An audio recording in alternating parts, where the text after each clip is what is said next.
What are you waiting for? Now you might be wondering, what do you mean by that? What are you waiting for in the sense of what is stopping you from chasing your fitness goals this year? Especially because summer is right around the corner. Welcome back to the channel. It is a Friday. Happy Friday, y'all.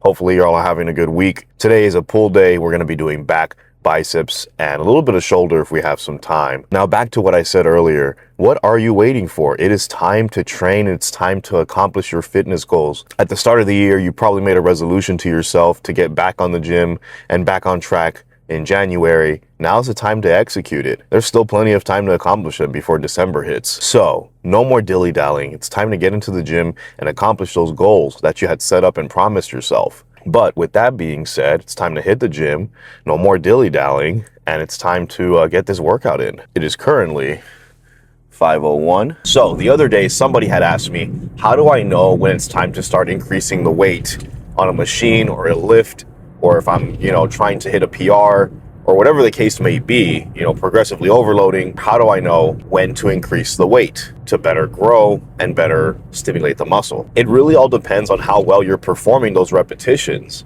and how well you can execute the exercise without compromising your form.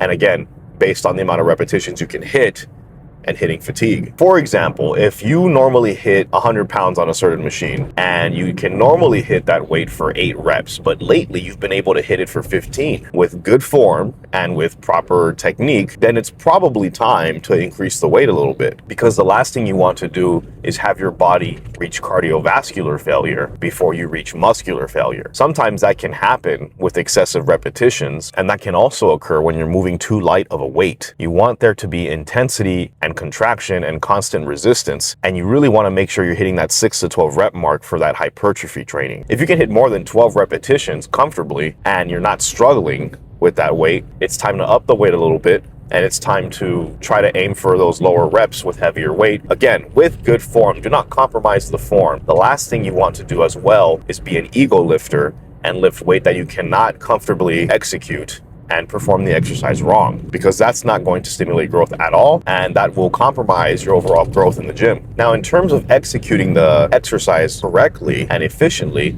you also want to make sure that you are performing that mind to muscle connection and really focusing on the contraction and really focusing on the tension when you're performing any exercise.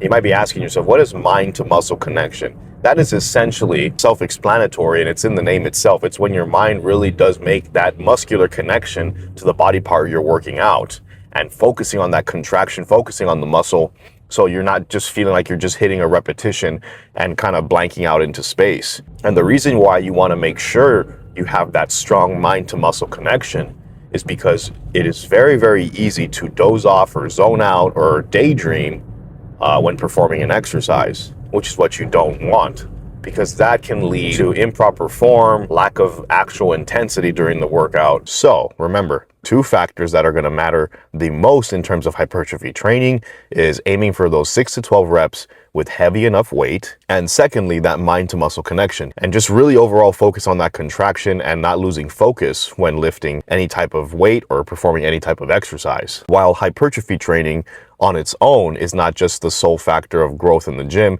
there are other factors and variables that play into it as well, such as sleep, nutrition, proper recovery and rest, stretching after a workout. You want to make sure you are as dialed in as possible when it comes to all these factors. I try to go over these as thoroughly as possible to try to help you guys out and hopefully give you a better understanding of what it's like to actually train for hypertrophy and take these other factors into consideration. One of the other factors that people tend to overlook is overall rest and recovery. Make sure you're prioritizing your sleep. Sleep is a very, very important factor in terms of muscular growth. If you're not getting enough sleep or rest, even on the days you are training, not just on your rest days, but if you're not getting enough adequate rest or sleep, you are seriously compromising your overall recovery, and you can be underperforming in the gym due to that, which is what you don't want. Bad performance in the gym or underperforming in the gym, again, will leave a lot of gains on the table and a lot of insufficient progress. That's the last thing you want to do in terms of your fitness journey if you're trying to grow and if you're just trying to put on as much size as possible.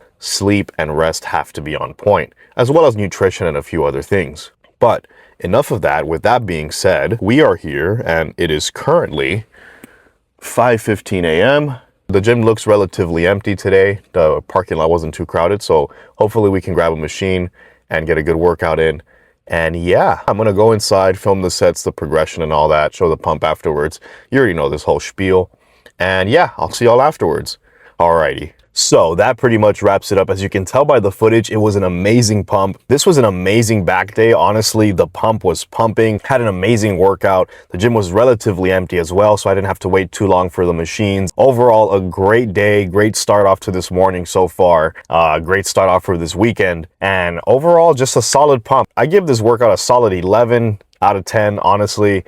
No complaints here. The pump was pumping. I managed to do some cardio afterwards as well. Got my 3 miles in, trying to get my steps in for the day.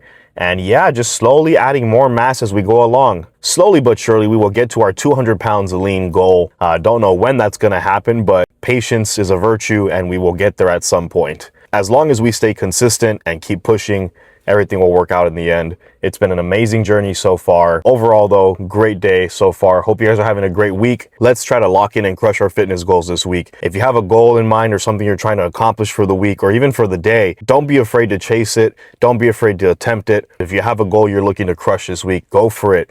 It's never too late to chase your fitness journey or to chase the body of your dreams. But with that being said, I'm going to go home, edit this little guy together, get some food in me, shower, change, get ready for the day. You know all that jazz. Tomorrow's leg day. No promises or guarantees on a video. And until then, I'll catch you on the next one. Alrighty.